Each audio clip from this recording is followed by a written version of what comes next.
Olá, eu sou Bruna Santos. Sejam bem-vindos a mais um episódio do Pod Miau.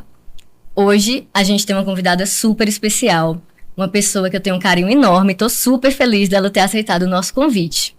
Ela é a super nani dos animais. Ela é a fada que bota eles na linha. E os tutores também, não só os pets. Eu quero aqui apresentar a veterinária comportamental Virna Lívia. Olá, um prazer enorme estar aqui. Fiquei muito feliz com esse convite e vai ser um grande prazer para mim. Uma alegria, Virna. Fala pra gente um pouco de você, assim, como foi que começou essa paixão pelos animais, essa carreira, como foi? A paixão pelos animais começou desde criança. Desde criança, você quer ser o quê quando você crescer? Quero ser médica, mas não sabia que era médica veterinária. Quando eu era criança, meus pais trabalhavam muito e eu acabava ficando... A minha casa tinha um quintal bem grande e eu tinha muitos bichos. Eu tinha galinha, eu tinha pato, eu tinha periquito, eu tinha papagaio, eu tinha cachorro, tartaruga. Então, eu passava boa parte do meu tempo observando os animais. Então, foi zero novidades quando me formei em medicina veterinária, porque todo mundo já sabia que, tua cara. Porque desde criança é uma afinidade que eu tenho com os animais. Já era o esperado, né? Uhum. E como foi essa questão da carreira? Eu estava no meu primeiro semestre da faculdade, em meados de 2012, quando entrou na minha sala um homem oferecendo os serviços de curso de adestramento com clicker. E ele era francês, falava num sotaque françunhês. E ele era um senhor, e o nome dele é Olivier Solier, que faleceu recente. E ele foi, assim, o meu mestre. Então, quando ele entrou na sala, eu achei interessante por conta das horas extras. Mas não imaginava o que era aquilo, adestramento com clicker, o que é isso. E aí eu fiz esse curso com ele, e aí a gente se deu super bem, ele super gostou de mim, viu que eu tinha um potencial, e eu fui tipo a discípula dele, né? Ele me ensinou tudo que eu sei, basicamente, a base que eu sei hoje, ele me ensinou, foi ele que me encaminhou, assim, para esse mundo que me era tão desconhecido. E aí eu trabalhei com ele uns 2, 3 anos, depois eu resolvi seguir carreira solo, e aí fui fazendo muitos cursos, fui participando de muitas vivências, fui adquirindo os meus clientes, fui estudando mais, e aí já tô nessa daí já faz mais de 10 anos. Comecei com adestramento, né, de cães, e hoje em dia eu trabalho já como veterinária comportamental e com cães e gatos. E essa medicina chinesa, foi ele que trouxe? Não foi. Isso foi também uma descoberta, porque na faculdade a gente não vê muito sobre. E aí eu sempre fui uma estudante fora da curva, né? Sempre gostei da parte mais holística, de uma parte que não era tão... A medicina que a gente pratica atualmente, né, que é mais do remédio, de remediar, de tá com problema de estômago, tá com vômito, e aí eu vou tratar o vômito. E aí eu sentia falta de um tratamento que englobasse tudo, que englobasse a mente, o corpo, o espírito, além da doença, além do órgão doente. E aí me chamou muita atenção a acupuntura. E aí, um belo dia, eu sigo umas pessoas pelo Instagram e uma veterinária que eu acho ela incrível, maravilhosa, sensacional. Ela lançou um curso básico de acupuntura e era um sorteio. E eu nunca que ganhei nada, me dediquei nesse sorteio e acabei ganhando. Me mandei para São Paulo, fiz esse curso, voltei apaixonada. Falei, pronto, é isso. Se eu não sabia qual era a minha área ainda, porque comportamento animal não era nem conhecido por mim, eu só conhecia a parte de adestramento.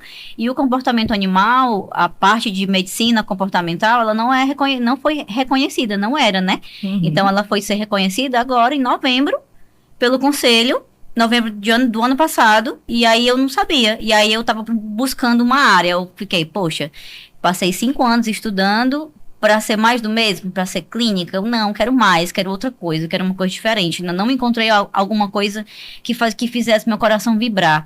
E aí eu fiz esse curso, vibrou, eu falei, pronto, era isso, era a junção que eu queria, era o que faltava. E aí quando eu voltei para cá, uns 3, 4 meses depois, abri uma pós-graduação aqui. Aí eu fiz e mudou minha vida, assim, de visão e de medicina também, sabe? Foi incrível e a medicina que eu quero praticar é essa que tem essas vertentes que usa artifícios que são mais naturais e que os animais, inclusive, respondem mais rápido do que utilizar um medicamento, por exemplo, contínuo, entendeu? Então, existem outras ferramentas que a pós-graduação me deu que a gente usar para trazer a cura para os animais, né? Não só mental, mas como física também. Que maravilha. Bem interessante ver que a veterinária ela tem várias vertentes, né? É um leque de possibilidades que às vezes a gente nem imagina. A gente só pensa em clínica, né? Mas tem tanta coisa. Verdade.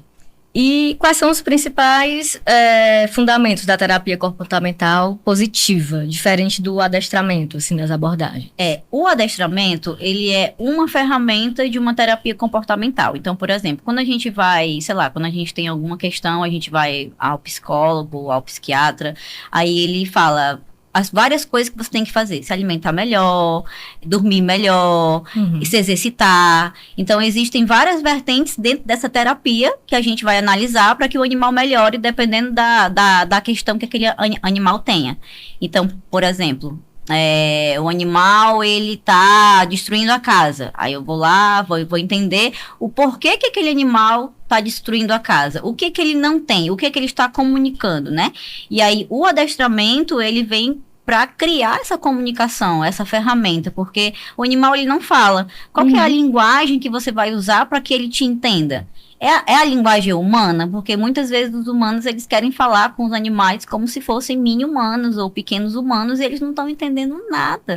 Bulhufas. Então, aprender a se comunicar é através das ferramentas do adestramento, e aí existe o exercício físico, uma boa alimentação, e existem outras terapias que a gente pode incluir para que o animal consiga ir mais rápido. Florais de Bach, aromaterapia, a própria acupuntura, as massagens também que o tutor pode fazer junto com o animal para que crie uma intimidade ali, descobrir pontos de dor, fazer aquele animal fluir também. Então, existem várias terapias, várias ferramentas para cuidar do Shen, né? Que o Shen cuidar da mente do animal, para que o animal consiga progredir. Pela medicina tradicional chinesa, as doenças elas chegam pela cabeça, elas chegam pela mente. Se sua mente adoece, o seu corpo inteiro adoece.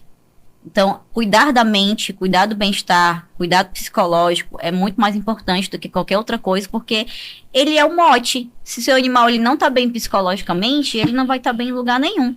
Isso funciona também com a gente, né? Com seres humanos. Sim. Se eu não estou bem psicologicamente, como que eu vou cuidar das outras coisas se eu não estou bem psicologicamente, né?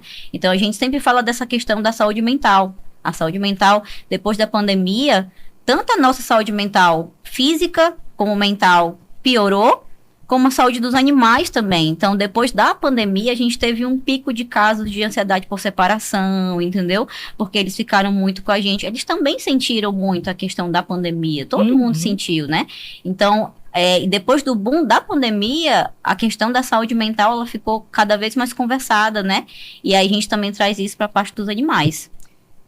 Super interessante, porque o mundo pet, ele tá cada vez se mostrando essas similaridades com o ser humano, né? Porque, assim, e tem esse preconceito, você sente esse preconceito, tipo, vai cuidar de um animal, vai medicar um animal, a saúde mental do animal, não é só da vacina, isso já é frescura demais, já ouviu esse tipo de coisa? Eu acho que não é bem um preconceito, mas é uma falta de informação. Entendeu? Eu acho que a falta de informação, ela cria diversos bloqueios, né? Porque é só um bicho. Mas quem que escolheu o bicho para estar na sua casa? Não foi você que trouxe o animal para dentro do seu lar? O mínimo que você deve fazer é cuidar dele de uma maneira ampla. E esse cuidado vai muito mais além de colocar comida, de colocar água, de levar no veterinário, de dar vacina. É muito mais além. Porque os problemas comportamentais, eles começaram a surgir a partir do momento que a gente domesticou e colocou os animais dentro de casa. Porque antigamente, eles eram animais que moravam em quintais.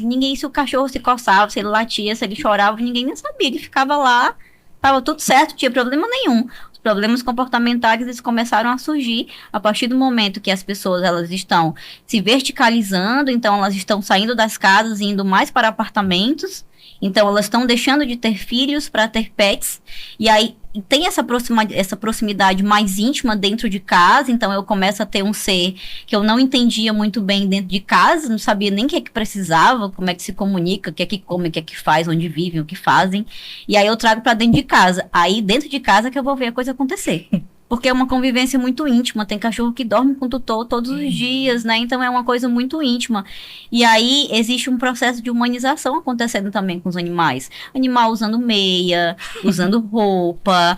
Tem animal que tem roupinha para cada dia, que tem animal que não passeia mais, que passeia só naqueles carrinhos. Então, isso é um processo de humanização que também adoece os animais. Então, a falta de informação das pessoas acharem que sabem criar os animais é o grande mote, assim. Então, não digo que é um preconceito, mas é desconhecer mesmo que isso existe e que pode ser de outra forma, que pode ser de outro jeito, e que esse serviço, inclusive, ele existe e que ele é mais voltado para o tutor. Você me chama, eu vou cuidar do tutor para que ele consiga cuidar muito bem do seu animal e ter uma convivência muito saudável.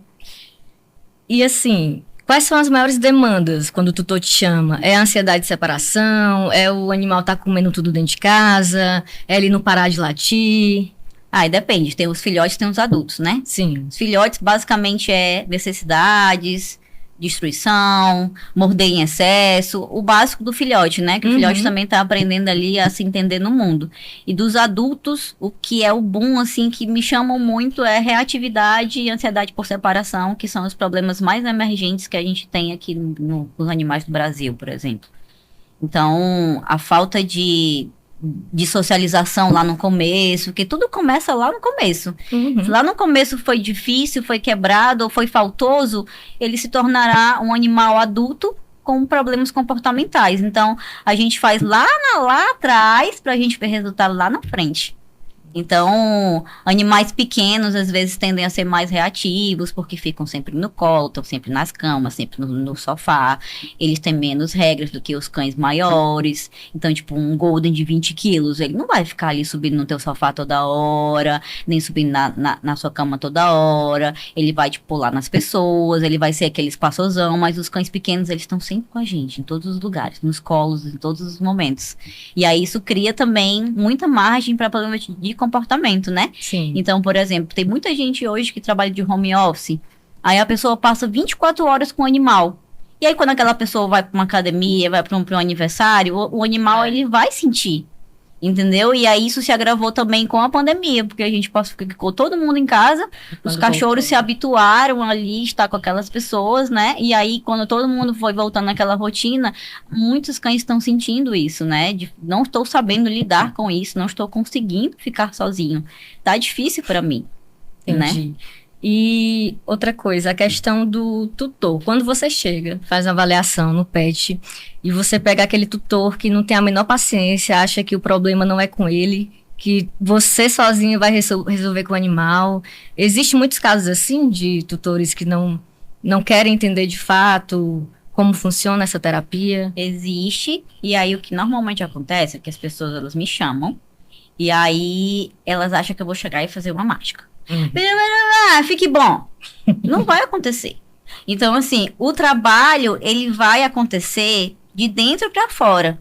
Então, é o tutor que vai ter que mudar a rotina, é o tutor que vai ter que mudar a forma de interagir com o animal. Então, às vezes, eu chego, faço a primeira avaliação, aí eu pergunto muitas coisas, assim, desde o que o animal come, como ele dorme, como é que ele fica o dia, o que ele gosta de brincar. Eu vou esmiuçando ali, e a partir disso, eu começo a perguntar para mostrar pro tutor o que é que pode ser diferente e o que é que o tutor está fazendo ali que pode estar causando aquele comportamento no animal. E aí, nessa avaliação, que eu chamo de choque de realidade, entendeu? O tutor fica, nossa, mas eu nem imaginava que eu poderia estar causando isso. Eu, justamente. Imagem e semelhança, né? Exatamente. E os cães, os gatos também, eles são muito parecidos com os donos em muitos aspectos, porque a convivência, às vezes, é muito íntima. Eu fico dizendo que os cães são esponjas, porque eles absorvem muitas coisas, então o cão ele sabe quando o tutor não tá bem, às vezes se a pessoa fica, é um ambiente em que existe muita briga, muito grito, muito conflito familiar, aquele cachorro ele vai sentir, porque existe uma energia, né, uma egrégora que se cria ali, e o gato também, que é um animal que eu digo que é mais reikiano, né, que as coisas meio que bate e volta, eles meio que sabem se proteger mais do que os cães, espiritualmente falando, isso é uma opinião minha, tá? E aí, quando o tutor ele lida com isso, quando ele vê que é realmente o problema, que através dele o cão pode melhorar, e existe uma coisa chamada amor, né? Entre a relação entre animal e tutor, existe muito amor, e aí a partir disso vira um mote de mudança, né? Eu gosto tanto do meu animal, eu quero tanto que ele fique bem, que eu acabo quebrando isso, sabe? É difícil, eu sempre falo, quem vai sofrer mais é você. O seu animal, ele se adapta, mas o tutor, ele vai sofrer um pouquinho, ele vai sentir culpa, ele vai sentir remorso, ele vai sentir arrependimento. Ele começar a entender. Nossa, ele vai ficar assim, nossa, mas eu fiz tudo errado esse tempo todo, não tem mais jeito. Tem. A partir do momento que você entende o que é que tem que mudar, tem jeito, dá tudo certo, vai dar tudo certo. É só o tutor entender quais são as chaves que ele precisa mudar para conseguir se relacionar melhor. E não existe nenhum relacionamento sem comunicação, né? Isso para todos os relacionamentos da face da Terra. Verdade. Não existe nenhum tipo de relacionamento saudável se não existe comunicação. E isso é a base do meu trabalho, as pessoas aprenderem a entender os animais e se comunicarem de uma maneira eficiente, que o animal consiga compreender e entender minimamente ali o que é que o tutor quer e almeja. Na primeira visita, já dá para ter uma ideia de quanto tempo vai levar ali de treinamento, de acompanhamento com o animal? Depende muito, né? Porque são muitos fatores envolvidos. Às vezes a pessoa passa o dia todo fora de casa e tem disponível só à noite. Então aquela pessoa ela vai trabalhar ali no período da noite com o cão dela. Então, obviamente, vai ser um momento mais lento, assim. Mas tem muita gente que quer que eu resolva um negócio que tá acontecendo há 5 anos em uma semana. Não tem a mínima condição, gente. Quanto mais tempo um comportamento acontece, sei lá, tá acontecendo há 5 anos, não significa que ele não vá ser desfeito ou que vai ser melhorado. Mas é compatível, né? Se um negócio acontece há 5 anos, eu não vou resolver em uma semana, em um mês. E eles são processos. Então, tipo, na gente, seres humanos, pra gente mudar uma coisa na gente, uma coisinha, às vezes é uma besteirinha, um hábito, a gente demora muito. E sofre também muito. com isso, né? Imagina você se trabalhar e trabalhar um outro animal que é de uma espécie diferente de você, né? Então eu sempre digo que não tem tempo. O adestramento, o comportamento, ele é para a vida inteira, porque a vida inteira você vai estar construindo relações com o seu animal. Da mesma forma que é com os humanos, que a gente vai construindo as relações ao longo do tempo. O animal é do mesmo jeito. Eu sempre digo, não tenham pressa. Tenham objetivo, mas não tenham pressa. Porque o tempo, ele é subjetivo. Virna, e tem alguma dica para as pessoas que estão pensando em adotar um animal? Porque, infelizmente, existe muito abandono das pessoas que adotam e não conseguem se adaptar ao novo pet, o novo morador da casa. Pensar em animais é também trabalhar a nossa empatia, né? Então, imagina aí que quando a gente adota um animal, a gente não sabe o histórico dele, a gente não sabe o que é que ele sofreu. Então, eu sempre falo que animais adotados, grandes responsabilidades, porque você vai acolher aquele animal, inclusive os traumas dele. Então, às vezes, o animal, ele sofre violência, ele sofre privação de alimento, então ele já vem com esse histórico carregado, né? Então, às vezes, até filhote, às vezes, vem medroso, porque se a mãe passou por uma gestação difícil, a probabilidade dos filhotes nascerem medrosos ou reativos, ela é muito alta. Então, assim, quando a pessoa adota um animal, ela tem que avaliar primeiro o que eu quero para mim, o que eu quero. Eu quero um animal mais tranquilo, eu quero um animal, como é a minha rotina, eu gosto de me exercitar muito, eu gosto de me exercitar pouco, e aí buscar um animal que seja no perfil da pessoa. Então, por exemplo, vamos supor que a pessoa é uma idosa. Ela vai pegar um filhote adotado. Ela pode, se ela não tiver muita energia, ela pode, inclusive, ter dificuldades com a energia daquele filhote. Por que não pegar já um animal adulto, um animal mais idoso também, que tem menos energia? Então, ter o perfil também de entender e de entender que alguns comportamentos que foram construídos de trauma, a gente tem um limite ali para conseguir melhorar aquele comportamento, né? Porque trauma, às vezes, é uma coisa que é muito profunda.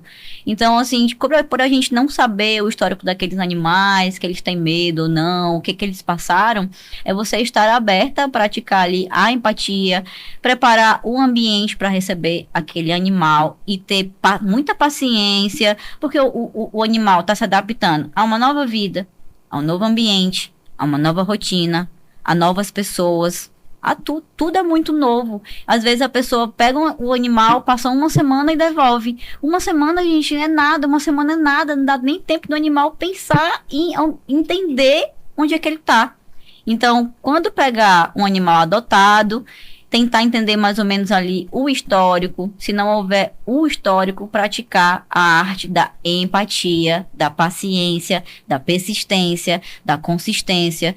Não tenho intimidade com animais, mas quero muito ter chama um profissional que ajuda. Animais resgatados precisam de acompanhamento muitas vezes, porque o mundo lá fora não é fácil para eles, né? Então, entender isso já ajuda bastante a não ter devoluções, né? Porque você já pega sabendo o que você pode ou poderá lidar com o animal ou pensar no que pode acontecer com ele, né? Nossa, eu tô fascinada aqui com a quantidade de conhecimento e da sensibilidade, assim, de como você trata, né? Eu acho que isso faz toda a diferença, do cuidado com o animal. Sim. Do respeito que você tem pelo animal e tudo. Você tem uma cadelinha, a Catita. Vamos falar aí pro pessoal como que foi aí esse encontro seu e da Catita. A Catita é uma vira-lata, ela tem 3 anos, e quando ela tinha, assim, uns 2 meses, os tutores anteriores dela me chamaram pra trabalhar as questões básicas de filhote, né, e tudo mais. E aí, assim que eu olhei pra ela, achei ela uma coisinha, assim, achei ela linda, e aí eu falei assim, se um dia eu tivesse um cachorro, eu gostaria muito que fosse, sim, parecido com a Catita, ou com ela, que no caso ela era Pipoca. Pipoca. Ela era Pipoca. Aí eu queria que fosse parecido com a Pipoca. Porque o tamanho dela é ótimo, ela é super inteligente, pegava as coisas super rápido, aí passou. E aí, na época, eu tinha um gato, o Dinzinho, que faleceu com 14 anos, amor da minha vida. Quem me conhece sabe que ele é maravilhoso, me ensinou muitas coisas sobre a vida e sobre sensibilidades com animais. E depois de um tempo, assim, quando a Catitinha tava, assim, com uns 11 meses, quase 12, os tutores dela anteriores vieram falar comigo, dizendo que iam se mudar para outro país e que não tinham condições de levar ela. Nossa. Aí eu, poxa, mas na época minha mãe estava muito doente, eu não podia pegar, né, e tudo mais ela. Aí passou o tempo, e passou aí um tempão, e aí, para minha surpresa, depois ela retornou. A minha mãe já tinha falecido, e aí eu já tava meu gato também tinha falecido, então eu já tava ali apta para pegar um outro bicho. E aí, quando eles vieram falar comigo, a gente procurou um canto pra Pipoca, a gente passou em 3 casas, e a Pipoca sempre volta, a gente tá desesperado, tá chegando a data da gente viajar. Aí eu falei, pois traga pra mim. Pois traga, mas é pra ela não voltar mais, é pra ela ficar comigo. E aí eles vieram, aí foi um chororô, né? Porque eles gostavam muito dela, mas eles não tinham condições de levá-la com eles, né? Para um lugar muito frio, viver uma vida nova, num país diferente. E aí eu peguei ela pra mim, e aí a gente tá construindo aí essa relação. Aí o nome dela era Pipoca. Aí eu achava o nome Pipoca, assim, super esquisito. Aí eu, Pipoca tem Pipoca, né? Aí eu me escondi dela e comecei a chamá-la de um bocado de nome. Os nomes que eu achava legal. E aí, coincidentemente, toda vez que eu chamava Catita, ela ia atrás de mim e me olhava. Pois então tá bom, você será a Catita. E aí a Catita desde então, e esse nome é caricatíssimo. E ela, e ela também é muito caricata também. É um sucesso a Catita. E aí ficou esse nome aí, e ela é um sucesso. Eu pedi pra Virna trazer a Catita aqui, mas ouvi dizer que infelizmente não foi possível. Catita anda de moto, super aventureira, viaja, acampa. Sim, Catita, minha melhor amiga, sim. Quer estar todos os rolês comigo. Que ótimo, viu? Virna, dá pra perceber muito, assim, na tua fala, nos casos que eu já ouvi seu, que realmente é um propósito de vida, né? Teve algum caso, assim, que mexeu mais contigo, que tu pode falar um pouco, assim, pra gente? Esse foi diferente, esse foi mais difícil? Enfim, conta alguma curiosidade aí. Não tem um caso específico, porque acontece um fenômeno comigo quando eu vou atender, assim, que foi quando eu descobri que era ali que eu tinha que estar. que eu sinto arrepio, sabe?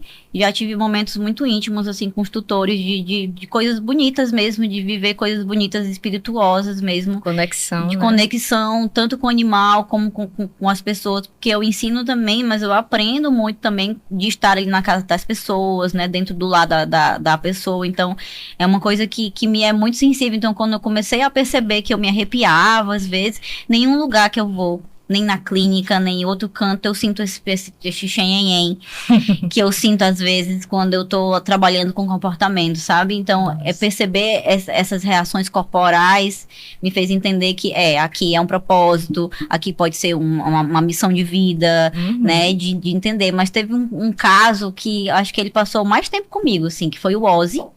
Que era um border collie. Ele era não, ele é, porque ele está vivo.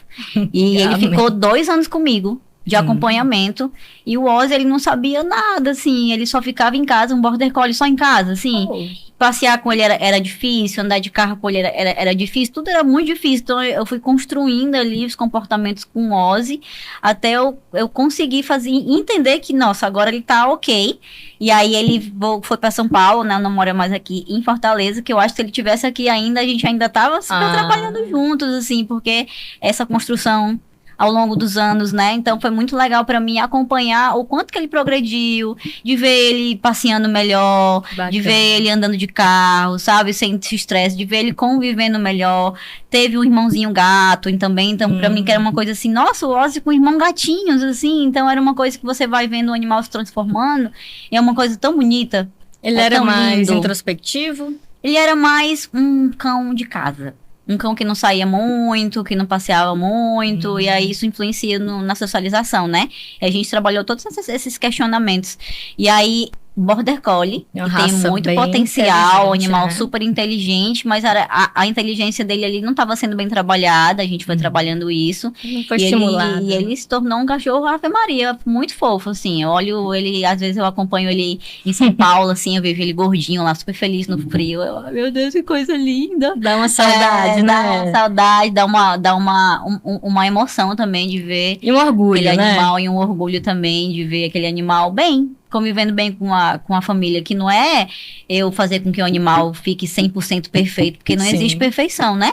Mas é fazer com que ele, animal conviva bem, que seja saudável e tenha uma relação saudável com os tutores. Para mim, isso é, assim, o grande mote, de ter uma convivência saudável com os animais, agradável. Que feliz, Binômio. Essas experiências, né? Aquece a alma, né? Demais, eu sou super aquecida. Ontem mesmo eu tava meio assim, meio brocochô, aí saí, fui dar aula e voltei com um sorrisão numa ponta a outra. Às vezes eu tô super triste, aí eu vou dar aula, aí os cachorros me lambem, ficam perto de mim. Então é muito comum as pessoas falarem, mas meu cachorro é agressivo, ele não vai aceitar você, ou ele é muito medroso. Aí eu chego lá, o cachorro vem, aí a pessoa fica, meu Deus, ele nunca fez isso com ninguém. Aí é o grande tchan, né? Que aí você fica se sentindo a maior magia das magias. Impressionante. Essa tem o borogodó dos animais. Se a meu cachorro foi lá perto dela, porque vai resolver. Virna Lívia, prazer imenso aqui. Eu acho que quem não te conhecia amou aqui o bate-papo. Eu só gosto mais, admiro mais aqui. Foi uma alegria, um prazer e energia sempre lá em cima, né? Tu se renova com os bichinhos e eu me renovei hoje aqui com a sua presença. E a gente já tá no final, quero realmente te agradecer. E a gente vai só encerrar aqui com aquele bate-bola, aquele ping-pong rapidinho aqui que a gente faz. Vamos lá. Um mito. Um mito. O mito é achar que vamos trabalhar comportamento animal sem trabalhar o tutor. Mito. Muito bem. Uma dica. Busquem conhecimento. Uma paixão. Ir pro meio dos matos. Relação humano-animal. Necessária. Muito bem. Muito obrigada, viu? Eu que agradeço, foi um prazer enorme, viu? Para quem assistiu até aqui, segue a gente nas redes sociais, no YouTube, no Spotify, no Instagram. E também segue a nossa convidada, que ela vai falar para você agora das redes sociais. Eu só tenho uma rede social, tá, gente? É a virnalivia.vet. Tenho questões com rede social, mas vou mudar isso. Vem aí, uma coisa muito forte. Me sigam lá, vai dar tudo certo. E curtem, comentem, compartilhem. Sigam também o Pode Miau. Maravilha. É isso, gente. Em breve Virna Lívia aí para todos vocês.